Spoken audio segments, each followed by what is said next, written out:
অনেকে আমার কাছে জানতে চান ভাই দুবাই আসার পরে আপনারা কেমন আছেন।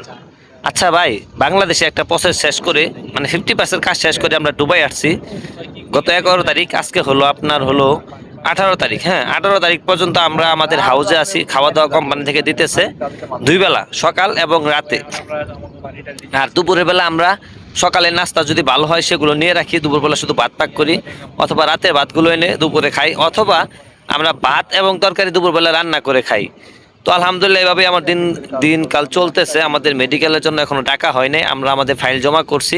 ভাই এটা তো আর বাংলাদেশ না, এটা একটা বাহিরের একটা কান্ট্রি, উন্নত কান্ট্রি। তো এই জায়গায় সব কিছু ভাই সিরিয়াল মেনটেন করে হয়। হ্যাঁ, তো আপনারা যারা জানতে চাচ্ছেন যে দুবাই আসার পরে আসলে প্রসেসিংটা কি, সিস্টেমটা এই জায়গায় আসার পরে আপনার অপেক্ষা করতে হবে। অপেক্ষা করার পরে যে আমরা এক জায়গায় 52 জন আছি, 52 জনের ভিতরে আমরা সবাই অপেক্ষা করতেছি। সোজা কথা, ট্যাক্সি কোন বাইক কোন যারাই আছি, পাসপোর্ট জমা করার পরে আমাদের অপেক্ষা করতে হয় মেডিকেল করার জন্য। সেই মেডিকেলে যখন আমাদেরকে ডাক দিবে, তখন মেডিকেল কমপ্লিট হওয়ার পরে আমাদের ফিঙ্গার নেবে। ফিঙ্গার হওয়ার পরে আমাদের আইডি কার্ড হবে। আমাদের বাংলাদেশে যেরকম একটা ন্যাশনাল আইডি কার্ড হয়, এরকম একটা আইডি কার্ড দিবে আপনাকে। সেই আইডি কার্ড পাওয়ার পরে আপনার কাজটা করতে হবে, স্কুলে ভর্তি হতে হবে। স্কুলে ভর্তি হওয়ার ড্রাইভিং স্কুলে আপনি ভর্তি হবেন। তারপরে সেই জায়গা থেকে অনেকের সময় 2 মাস লাগে, 3 মাস লাগে। এটা হলো আপনার অভিজ্ঞতার উপর। আপনি যদি ভালো গাড়ি চালাতে পারেন সেক্ষেত্রে আপনার সময় কম লাগবে। আর যদি আপনি গাড়ি চালানো একবারই না পারেন, সেক্ষেত্রে কারো থেকে 2 মাস সময় বেশি লাগবে। আসলে ভাই সবার হিসাব তো এক না।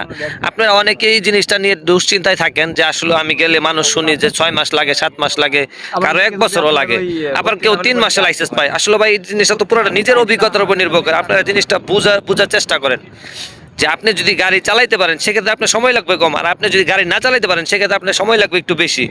অনেকে আমাকে ইনবক্সে জিজ্ঞেস করেন, ভাই এত বেশি লাগার কারণ কি, আসলে কি কোম্পানি কিরকম ভালো না খারাপ? এটা আসলে এই কারণেই বললাম ভাই, সবার দক্ষতা যেমন এক না, তাই সবাইকে এক পাল্লায় মাপ করা যায় না। আমাকে যদি জিজ্ঞেস করেন ভাই আপনি কেমন আছেন ব্যক্তিগতভাবে, আমি আলহামদুলিল্লাহ ভালো আছি।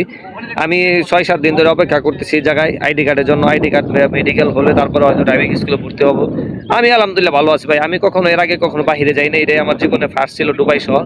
তো আলহামদুলিল্লাহ আমি ব্যক্তিগতভাবে আমার পার্সোনাল মতামত আলহামদুলিল্লাহ ভালো। আপনি আসেন এই দেশে ভাই, আসবেন আর কাজ করবেন এরকম তো মন মানসিকতা না ভাই। এই দেশে আসবেন, নিজেকে একটু ডেভেলপ করবেন, উন্নত হবেন। আপনি এই দেশে ডাইভিং ভাই, এটা একটা উন্নত দেশ। দুবাই একটা উন্নত দেশ ভাই। এই জায়গায় আসবেন না, আপনি গাড়ি দিয়ে দেবো, আপনাকে রাস্তায় নিয়ে গাড়ি চালাই নেবেন, এরকম কোনো ভাববেন না ভাই যে আপনি টাকা দিবেন আর লাইসেন্স পেয়ে যাবেন। এটা উন্নত দেশ। এই জায়গায় পরিবেশের সাথে আপনাকে মানিয়ে নিতে হবে।